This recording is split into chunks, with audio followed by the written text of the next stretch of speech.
Aloha, everybody. I'm Eva Andrade, and on this episode of the Triple F podcast, we're going to be talking about some of the bills that didn't make it through the legislative session. Some of them that did, you may have heard about them, and maybe a few that you haven't heard about. So you want to stay tuned as Jim Hochberg and I get through the rose-colored glasses lens of the 2022 legislative session. Let's chat about that. Anybody here?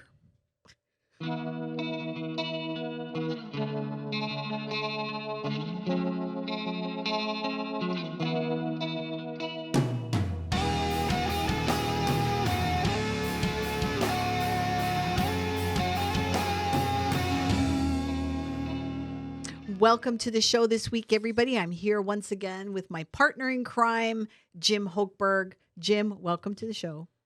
Hi. What? No crime here. Well, that's because you're afraid to say that you commit crimes because you're an attorney, and you're No, held, I don't commit crimes because I'm you an better attorney. not be, because you'd be held to a higher standard. Yeah, I know. Jim's in an interesting mood for those of you listening today. He's wearing a beautiful little Aloha shirt. You like my shirt? I like your shirt. Cool. It's good. Earlier, he was wearing red sunglasses. For those of you on the radio, listening on podcasts, you didn't know that Jim had these obnoxious red glasses But we'll on. put a subtitle on the screen so you can see it. Yeah, if you want to see it, make sure you go to Hawaii Family Forum on YouTube, check out the video, and don't forget to like and subscribe and share. Okay, so Yes, Jim, we are going to be talking today about some of the legislative bills. Yeah, because it's over. The only thing left to go is vetoes, if any. Yes. So right now, that's what's happening. Governor Ige is in his office right now, chatting with his people and trying to figure out, am I going to sign this into law? Am I going to let this become law without my signature? Or am I going to veto? You think that's what he does? I think he does those like tea leaf things. Well, in Hawaii, anything is possible. That's true. But so a good governor at this point is going to be consulting with experts on the different pieces of legislation that's on his Governor desk. Ige. I'm kind of an expert. Call me. I'll help you. Jim's always willing. In fact, send him an email at jim@jameshochberglaw.com. He'd be happy to come in and meet with you. Okay, so let's talk for a couple of minutes just about the bills that didn't make it. And Okay. Hawaii Family Farm's been tracking a lot of bills this session that I am so pleased to report that we did not get recreational marijuana. Now, I know some people are listening. We have to acknowledge that we have people all over the place on that issue. So we have some people that are depressed that recreational marijuana didn't pass, but Hawaii Family Forum has been on the record opposed to that only because of all the things that come with the legalization of recreational marijuana. We did not get the expansion on assisted suicide. I know. That was amazing. It was totally amazing. Now, I would love to be able to tell our viewers and listeners that it was because of all the hard work of lobbying behind the scenes, but probably what really happened is that at the last minute, it was in conference committee and neither the House or the Senate could come to an agreement. And there were a lot of different issues that they had to deal with. So that fell But by it the can come wayside. back again. And it will. Yep. I would prophesy Not this year. I that don't mean in the like next week. 2023 But legislative session, it'll be back. We did not get any legalized gambling Correct. this year either. We didn't declare parents as criminals when they impede a school meeting. Absolutely. And actually, we have to give a shout out to some of the hard work that went in behind the scenes. Jim, I know your testimony was really powerful because you were calling out this, and you got to watch that show for people that don't know what we're referring to. We talked about this issue a couple of shows ago, so you want to make sure you look for that. So anyway, thanks for your good work on that, Jim. That was very helpful. And we also didn't get the legislature overriding the Department of Ed on sex ed. Absolutely. That was another good thing. So those were all good things. Now, there was a good bill. Now it's shifting into the bills that did pass. There was one good bill that did pass that Hawaii Family Forum weighed in. And what this would do is it would allow Medicaid to be used for a woman who's given birth up to 12 months after she gives birth in case of postpartum. Now, we thought the bill had died, but I have to give props to the legislature that basically what they did is the bill itself died, but they took the funding for that and they put it in the budget bill.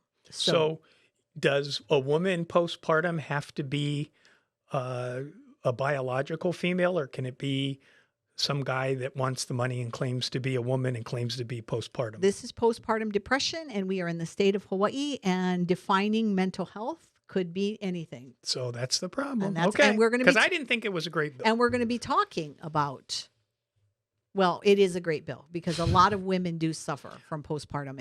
And if we're going to say, and this is one of the big things you and I talk about all the time, and actually I've been participating, as Jim has as well, in many discussions about the Roe versus Wade and the potential Dobbs decision. And so you want to do another show on that? We're going to do a show Okay. on that. So all of you listening and watching right now, you make sure you tune in for next week's show because Jim and I are going to be delving into that. But one of the big messaging that we have to get out there is that the church cares about a woman who chooses to have her baby. That it's not like you come in, you take a pregnancy test. Well, the church cares about the women who choose not to have their baby as well. Yes. But what I'm saying is that the church will come alongside a woman after she chooses to keep her baby, and they will walk with her. And the ministry of the church, and you and I have talked about this ad nauseum, that the church always rises when there's a need in the community. And my favorite church that does that is Calvary Chapel, Pearl Harbor, and a place for women NYPO. Absolutely. I mean, I think that for those of you watching and listening, if you want to go tour a pregnancy resource center that really gets it,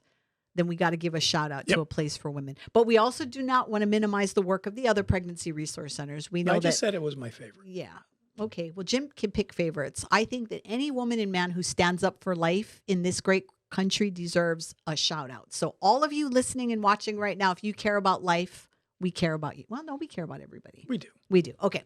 So that was a good bill. So now some of the bills that passed that were problematic, I think we need to talk about that. So Yes. let's do the first bill, which Jim, I just always thought this was hilarious on this. This is Senate Bill 3089, and it has a CD1. That's the newest draft. And all of these bills that we're going to be talking about are now sitting on the governor's desk. So it's the 6th draft of the bill before it got through. They Right. changed it 6 times. That's how many times. But what's interesting is you are one of the few people that opposed the bill outright because you said that they were not fixing the problem. So explain to people what this bill is. They're tinkering around the edges. So Senate Bill 3089 is the legislature's attempt to fix the abuse by Governor Ige of his emergency powers for the last 2+ years about COVID.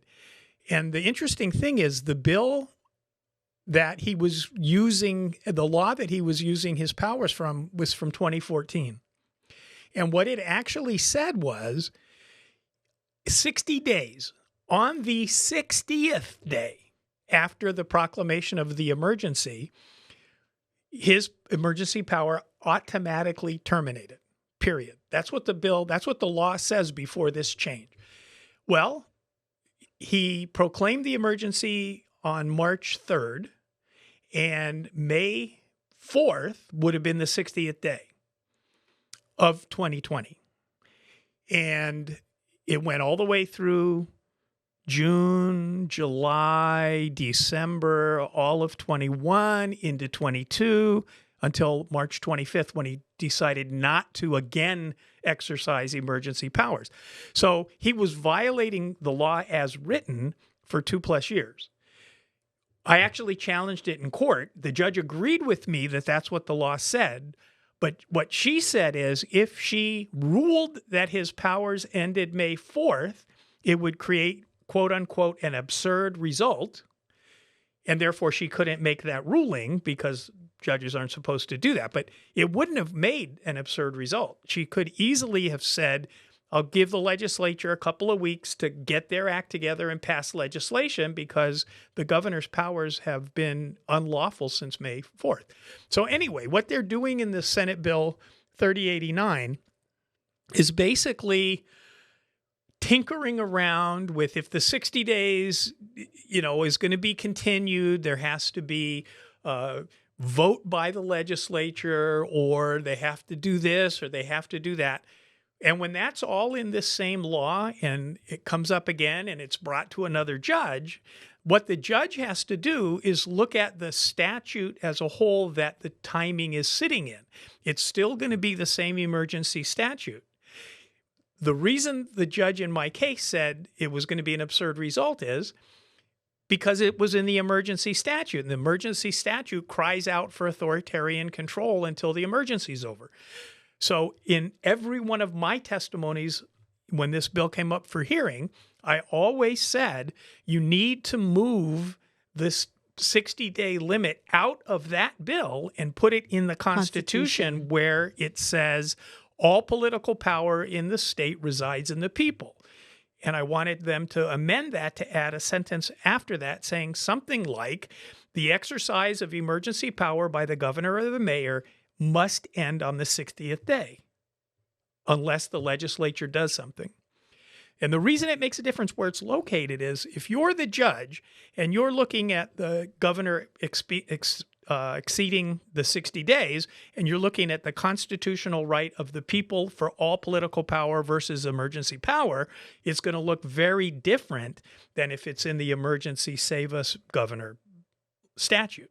Well, they didn't take me up on it. Well, okay, so the regular person listening to this, okay, so we had this emergency. The governor makes his proclamation. The 60 days ends. He makes another one. So now they have this new bill that if Ige signs it and it becomes law, there's another pandemic. How is it going to work? Okay, so that's this section 14. And what they want to do, and it really doesn't help, what they say is that the state of emergency shall terminate automatically 60 days after the issuance of a proclamation. That's not changed. Unless extended or terminated by a separate or supplementary proclamation of the governor or the mayor. Okay, so he So decides... it's exactly what the judge said. And this doesn't solve a single thing. So if then though, they added another paragraph that does give the legislature by affirmative 2/3 vote of the members to terminate it if they want to. But they could have done it any time after May 4th. The legislature, since May 4th of 2020, could have gone into session and said, Governor, your 60 days are up. So this doesn't add anything to the government infringing on our freedoms. So you want to make sure you definitely stay tuned, because if there is another emergency, Jim and I will be doing a show about it, and Jim is going to refer to this. So for those of you listening and watching, make sure that you check out the links that we're going to provide for you at YouTube under Hawaii Family Forum, because we'll be able to read all these bills. Next bill. Okay. So sorry for taking so much time. I think it's helpful for people too. So the next bill I think that I just want to refer to, Jim, is this one is very, very interesting. This one is HB 2405, and there's a CD1. That one was twice amended in the House, twice amended in the Senate, and once amended in conference. So that's also 6 versions. Yes. So there is a lot of versions on this. But I think what's interesting about this one, so when you're looking at a bill, as Jim mentioned, it makes a lot of changes as it works its way through the system. Some come in, some go out, some stay in. So sometimes when we're sending out alerts, we make sure that we tell you, okay, the bill's good, here's why, the bill's bad, here's why, and that could change. And we send you the latest version that we're talking to, because you don't want to send in testimony about an outdated version. Trust me, I have seen this. It happens all the time. It happens all the time. When you're looking at testimony online, I have to laugh because I see people that forget to change the bill from, the bill number never changes, but the version does. Version does, so they'll forget to put that. I made a huge boo-boo that is hilarious, but you guys have to send me an email and ask me what it is. I will not say it on the air, but it was hilarious. Okay. So anyway, it's easy to do, I guess, because you're submitting testimony all the time. And what people normally do is they have their testimony, they pull it up again, and they make their little changes. Although I'll bet there are some people out there, Jim, that probably write it fresh every time because this is what they do. Maybe that's their full-time job and they're able to do that. But most people... Nobody that has a computer would do that. Yes. Okay. So in any case, the DCCA, they, in their final testimony... So that's the Department of Commerce and Consumer Affairs. It does regulation of businesses, including insurance companies. Right. So in their final testimony, in the final... hearing, they said, and this comes directly from their testimony, it says, in addition, the department concurs with requiring insurers to provide applicants and insured with clear information about the coverage of gender transition services, including the process for appealing a claim denied on the basis of medical necessity. Now, so we didn't mention that this bill is about... You haven't told what the bill is. Yes. This bill... Basically, in a general sense, any kind of coverage that you have in your insurance policy that you do, say that a woman has breast cancer and she needs breast augmentation surgery or a mastectomy. If you provide that, you must also provide a mastectomy to someone transitioning. Correct. Or other things. Or other things. And they have a list. And they have remember, this has come up for probably 5 years in a row. Yes. Not 5 sessions, but 5 years. And every single time, the insurance companies don't want to provide the coverage because it's going to raise the price of insurance. And they have been opposed. This year, they were opposed through the first couple of drafts, and then they quit being opposed and only gave comments. Well, it's interesting because the reason I read that particular comment from the DCCA is because what they were fighting for is they wanted people to be educated on what is going to be covered. So now this is a case of everyone who's covered under their insurance policies, they have to be notified on your policy covers this, and this is all the things. So now, and we're talking about faith-based organizations now who offer insurance coverage for their families. Well, and according to the Supreme Court, Hobby Lobby, it would apply to religiously owned, not religiously owned for-profit companies, probably. Yeah, so we're probably going to be having to monitor this. I know that the Alliance Defending Freedom monitors a lot of this kind of problem legislation. So if this becomes an issue, you'll be hearing it first on this show, because Jim is, a lot of people may not know that Jim Hochberg is an allied attorney with the Alliance Defending Freedom. Correct. So that's a good connection to have. But anyway, I also want to get Jim's opinion on the testimony that the Hawaii Civil Rights Commission submitted. I never read it. What'd they say? Yes, I think that, and for all of you listening, I need some suspenseful music played. Was it Bill Hoshijo that signed it? I don't think so. Oh. But this comes directly from their testimony. They say the HCRC supports the rights of the LGBTQ plus community. This bill adds some important safeguards to current law, including a prohibition of denial or cancellation of a policy based on transgender status and the right to gender transition treatments. HCRC supports the rights of transgender individuals to access to coverage for gender affirmation. Now, here's the sentence that I want your opinion on. Our previous concerns about coverage of a person who has a transgender family member, child, or spouse have been addressed in this draft. The HCRC supports HB 2405 HD2 SD1.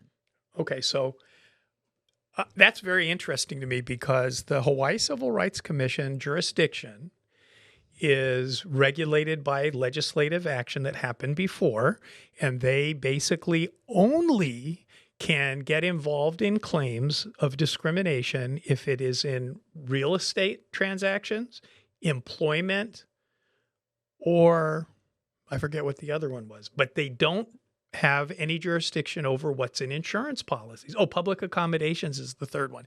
Insurance companies cannot possibly be public accommodations because the public doesn't come into their office.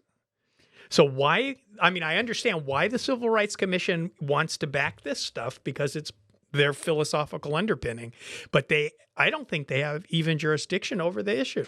Well, that goes to show you, and I guess it's a good learning for anybody who wants to get involved in the legislative process. Anybody can submit testimony on anything. Oh, that's true. And you're right. Yes. And the Civil Rights Commission, this is philosophically intrinsic to them. They believe in these rights. So, of course, and as a matter of fact, if you were fired from your job in the last several months or year because you didn't want to get the COVID vaccination, the Hawaii and you didn't want the vaccination on religious grounds, and the Civil Rights Commission has jurisdiction in employment discrimination on the basis of religion, they rejected those claims because they said it wasn't religious discrimination, it was medical necessity. So they have a philosophical underpinning of a particular persuasion. Well, and just so that people get an idea, the Hawaii Democratic Party issued a statement in support of this bill. And the Republican Party, I didn't see an official statement from the Republican Party on this issue, but I do know that several precinct leaders on other issues similar to this has weighed in opposition. So it's just interesting to see that on two sides of the political structure. Now, the Democratic Party statement said that they are supporting it because it's in their platform, right? So they're being consistent with what they have in their platform. So here's a good tip for voters out there. Whether you identify as a Democrat or whether you identify as a Republican or an independent, you want to make sure that you know the party platforms, because when somebody's running for office, more times than not, they are going to follow the platform. In fact, do this. Go to the Republican and the Democrat parties of Hawaii and try to find accessible to the public what the platforms are. And then pop us notes on the show on YouTube or whatever, what you find, because I have a really hard time finding some of those. They're not easily accessible, but they should be. Yeah. And that's one you're going to hear Jim and I talk about that, especially as we move more deep into the election season, is we're going to be encouraging you to know what it is you stand for, who you support, why you support them. And for people, I know that here in Hawaii, we have longtime Democrats, people that their parents were Democrats, their grandparents were Democrats. And I understand that. But I think that in today's world, you need to know what these parties stand for. Well, the Democratic Party, so I'm older than you. And when I was your age, when I was younger than both of us, the Democratic Party in Hawaii looked very, very different than it does today. And that different look also results in a different platform. So people really do need to not assume anything. Go read it. Well, yeah. And if you want, and if you believe in all the other platform, because I mean, when you look at a platform, like the Democratic platform, if I remember it correctly, was quite long. It was a number of pages long. I think that there might be aspects of that platform that you as an individual may personally agree with. But here's another piece of advice. If you want to remain a Democrat, then show up at the Democratic caucus meetings where they decide what goes into the platform. Good idea. Very because good idea. I think that if you're a Democrat and you want to be Democrat, you have a right to go to these meetings and question something because I think what happens is the same people show up to these meetings all the time. Yep. And they kind of just do what they want. So no, they do. In fact, the Democratic Party and the Republican Party it's actually very easy if you know 100 people to take it over by sending, a handful of people to the precinct meetings and vote yourselves in power. Because most people don't participate. Absolutely. Okay, so another bill I think would be really cool for us to talk about because it's been in the news a lot is the minimum wage. Here in Hawaii, it passed, and so Hawaii is incrementally going to raise the minimum wage. And what bill is that? That is HB 2510, and again, it's a CD1, so it made it through. Now, I think what's interesting is I saw somewhere that when Hawaii reaches the peak of the highest like rate, 2026, it's good, that it's going to be like we're going to have either the highest or one of the highest minimum wages in the nation. So I think there are some people that think that is the greatest thing since sliced bread. I will say that a lot of the businesses here in Hawaii, they made it very clear that this is going to break them. And they were worried about, even though it's incremental and the legislature was trying to be, in their way, they were trying to be responsible by doing it incrementally. I think that businesses are very worried about this. So the way it actually works in business is whatever kind of a company that you have that you're operating, trying to make a profit, you have certain expenses that you can't really control. The rent is the rent, and it's the rent every month. And if you sell food, the ingredients, you got to buy the ingredients. You can't sell the food. The only expense that a company can control is the employment costs. Yeah. And so in order to control the cost of employment when the government orders you to pay more per hour is to reduce the number of employees. It's just a natural thing that has to happen. Well, here's the reality of it, is that we're going to see it. We're going to be at a point where we're going to be able to see what's working and what's not. And so we will definitely be talking about how many companies silently went out of business during COVID? We don't really know. But let's talk about HB 1567. Yeah, so we got a few minutes. Yes, we have a few minutes left, and we do want to to talk about that. In But before 20 you do that, I want to get your opinion. But let me start with this because I think this will give people a good idea. Did you of guys what's see going that on. finger? You guys on the radio didn't Didn't see that finger I did the shoot finger. I across. did the finger. But because I know that, and I have to get my words in now because I know Jim has a lot to say about this. So I just want to get this out, and then you can have the rest of the time. So the legislature basically they passed a bill that would allow those who commit certain offenses to leave custody without bail. Okay, and so it's known as the no cash bail. Well, that depends who you're asking. So cash bail reform bill is what they're saying it is. Right, okay? but Now, it's all over the country. Right. It's where no cash bail. You get arrested, you go to your first hearing, and it's a bail question. How much should the judge require you to pay to make sure you show up for court? They're getting rid of that for what they say are nonviolent crimes. So now what's interesting is Stolen Stuff Hawaii is a group here in Hawaii that right now they've been working on a petition to get signatures because they want this vetoed. And so they want to take it to the governor and tell him to veto it. Critics are saying that basically this is a get out of jail free card. Well, so here's the deal. If you ever watch Blue Bloods with that guy from Magnum PI, yes. Good show. Tom Selleck. Anyway, so that's a story on TV about a police commissioner. And give him the bill number. Well, the bill number, I already did, HB 1567 CD1. So in that show, they have what's called the broken window policy, which is actually in the show because it's a policing policy from Rudy Giuliani. And what the broken window policy is that you arrest and you prosecute every single criminal regardless of how low level a crime it is, because history shows if you let small-time criminals get away with small-time crime, the natural progression is they become bigger-time criminals and they do bigger-time crime. And so who's your prosecutor makes a big difference. And Hawaii Family Advocates in 2020, and we're going to have them pop up on the screen for the people that can watch, we mailed out a two-sided mailer, so you're going to see two pictures, on behalf of Megan Cow, because she was running for prosecutor in Honolulu, and she endorses that broken window, prosecute every crime to keep crime at a minimum. And unfortunately, she didn't win, and now look what we're having. And so you would like to see Governor veto this bill? I would like to see the governor veto because it's a bad policy. It's a very bad policy. It's like when you were a kid, if you got caught shoplifting and your parents had to come down and get you and all that, and the store horrified you and you were, never did it again. Well, now it's not going to be a big deal.